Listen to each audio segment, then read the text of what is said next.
एक गरीब परिवार में एक छोटी सी लड़की पैदा हुई। उसकी माँ कविता को लड़की का रंग रूप पसंद नहीं आया। उसे लगा कि बच्ची बहुत बदसूरत है।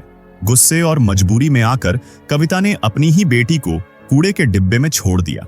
ठंड में पड़ी वह बच्ची जोर जोर से रो रही थी। पास से गुजर रहे दादा रामनाथ के कानों में उस रोने की आवाज पड़ी। जब उन्होंने बच्ची को देखा तो एक ही नजर में समझ गए, यह उनकी अपनी पोती है। रामनाथ जी ने कांपते हाथों से बच्ची को उठाया और घर ले आए। गुस्से में उन्होंने कविता को एक थप्पड़ मारा और रोते हुए कहा, ये तेरी अपनी बेटी है, तू उसे कैसे फेंक सकती है? अगर तू नहीं पालेगी तो मैं पालूंगा।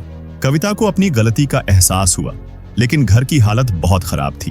पैसों की मजबूरी में वह काम की तलाश में विदेश चली गई। उसके बाद रामनाथ जी ने ही बच्ची की पूरी जिम्मेदारी उठा ली। दिन में वह कचरा और कबाड़ बीनते और रात को अपनी पोती पूजा को सीने से लगाकर सुलाते। समय धीरे धीरे बीतता गया। पूजा बड़ी होती गई और रामनाथ जी बूढ़े होते गए। पूरे 18 साल तक उन्होंने एक एक पैसा जोड़कर रखा। आखिरकार उन्होंने पूजा का इलाज और सर्जरी करवाई।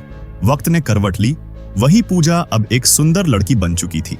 पूजा ने रोते हुए अपने दादा से कहा, दादा, आपने मुझे जिंदगी दी है, एक दिन मैं आपको गर्व महसूस करवाऊंगी। और सच में 10 साल बाद पूजा एक बड़ी फिल्म स्टार बन गई। एक दिन मंच पर खड़े होकर पूजा ने अपने फैंस से कहा, मैं आज जो कुछ भी हूं अपने परिवार की वजह से हूं। जिसने मुझे पाला पोसा, मैं उससे बहुत प्यार करती हूं। दर्शकों की तालियों के बीच रामनाथ जी की आंखों में आंसू आ गए। लेकिन तभी उन्होंने देखा, मंच पर कविता आ गई। सब समझ में आ गया। पूजा अपनी मां की बात कर रही थी।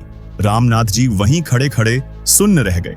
उनके मन में बस एक ही सवाल था, जिस मां ने इसे कूड़े में फेंक दिया, उसी को आज सब कुछ मिल गया, और जिसने इसे अपनी पूरी जिंदगी दी, उसका नाम तक नहीं लिया गया।